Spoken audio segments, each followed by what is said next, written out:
Pak Karno adalah seorang pensiunan guru yang gemar menjelajahi daerah-daerah terpencil di Indonesia. Kali ini, ia memutuskan untuk mengunjungi sebuah desa yang belum pernah ia dengar sebelumnya, Desa Sumberjati. Desa ini terletak jauh di pedalaman, dikelilingi oleh hutan lebat dan pegunungan yang menjulang tinggi. Pak Karno mendengar desas-desus tentang keindahan alam dan keramahan penduduknya dari seorang teman lama yang pernah berkunjung ke sana. Berbekal peta usang dan semangat petualangan, Pak Karno memulai perjalanannya. Ia menyusuri jalan setapak yang berkelok-kelok, melewati lembah dan sungai kecil. Matahari perlahan tenggelam di ufuk barat, dan langit mulai berubah warna menjadi jingga keemasan.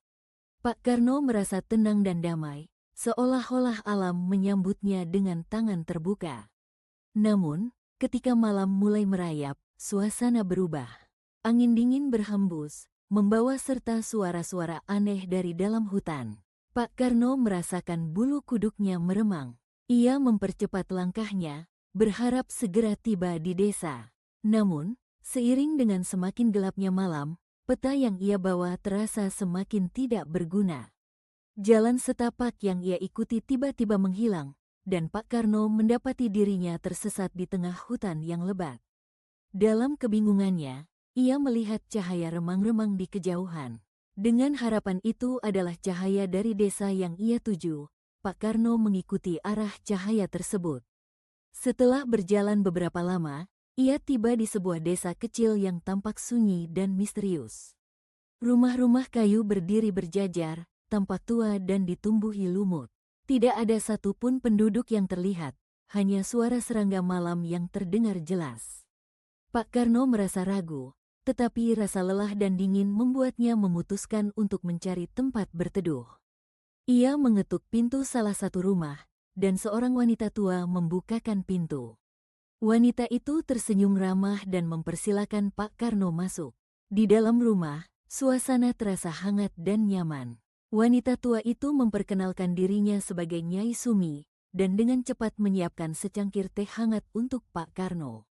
Nyai Sumi mendengarkan cerita Pak Karno dengan seksama. Ia menjelaskan bahwa desa ini adalah desa alam gaib, sebuah desa yang tidak bisa ditemukan oleh sembarang orang. Hanya mereka yang tersesat dan memiliki hati yang tulus yang bisa sampai di sini.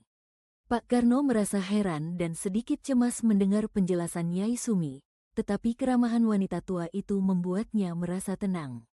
Malam itu, Pak Karno tidur di rumah Nyai Sumi. Namun, tidurnya tidak nyenyak. Ia bermimpi tentang sosok-sosok bayangan yang bergerak di antara pepohonan, memanggil namanya dengan suara berbisik. Ketika terbangun, Pak Karno mendapati dirinya berkeringat dingin, meskipun udara malam terasa sejuk. Keesokan paginya, Pak Karno terbangun oleh suara kicauan burung.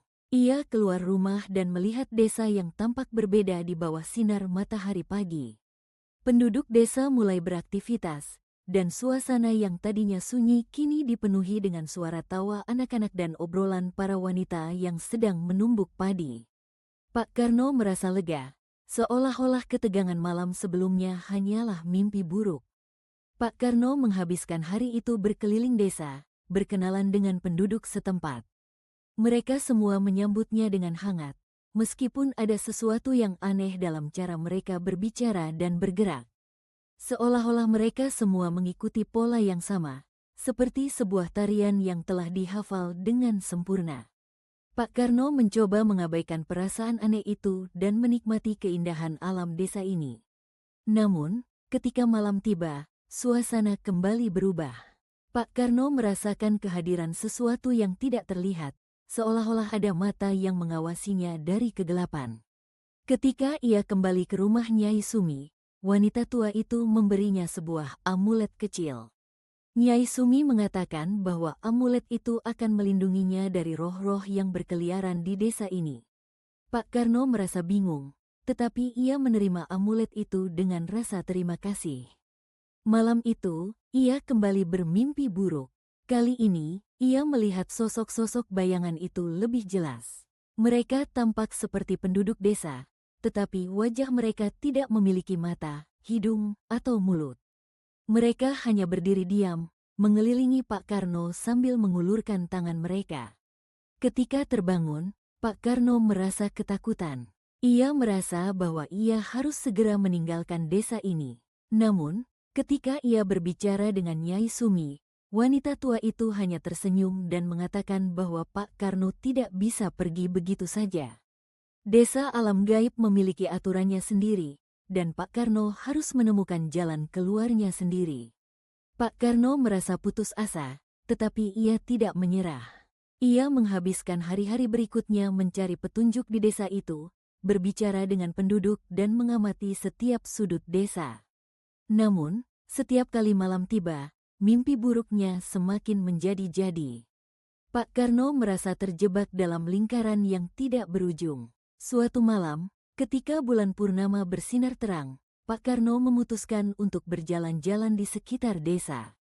Ia berharap menemukan sesuatu yang bisa membantunya keluar dari tempat ini. Saat itulah ia melihat sebuah jalan setapak kecil yang tidak pernah ia lihat sebelumnya. Jalan itu tampak bercahaya di bawah sinar bulan, seolah-olah memanggilnya untuk mengikutinya. Dengan hati-hati, Pak Karno menyusuri jalan setapak itu. Ia merasa bahwa inilah kesempatan terakhirnya untuk keluar dari desa alam gaib. Setelah berjalan cukup lama, ia tiba di sebuah gerbang batu besar yang dihiasi dengan ukiran-ukiran aneh.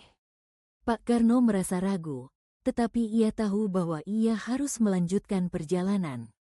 Ketika ia melewati gerbang itu, Pak Karno merasakan angin sejuk menyapu wajahnya. Ia menoleh ke belakang dan melihat desa yang perlahan menghilang dalam kabut. Dengan perasaan lega, Pak Karno melanjutkan perjalanannya, meninggalkan desa alam gaib di belakangnya. Pak Karno akhirnya menemukan jalan keluar dari hutan dan tiba di desa yang sebenarnya ia tuju, Desa Sumberjati. Penduduk desa menyambutnya dengan ramah, dan Pak Karno merasa seolah-olah ia baru saja terbangun dari mimpi buruk yang panjang.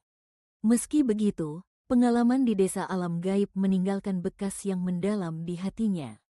Ia menyadari bahwa ada banyak hal di dunia ini yang tidak bisa dijelaskan dengan akal sehat. Desa alam gaib mungkin hanyalah sebuah ilusi, tetapi bagi Pak Karno, itu adalah pelajaran berharga tentang keberanian, ketulusan, dan keajaiban alam yang tak terduga. Dan meskipun ia telah meninggalkan desa itu, kenangan akan tempat tersebut akan selalu menghantuinya, mengingatkannya bahwa dunia ini penuh misteri yang belum terpecahkan.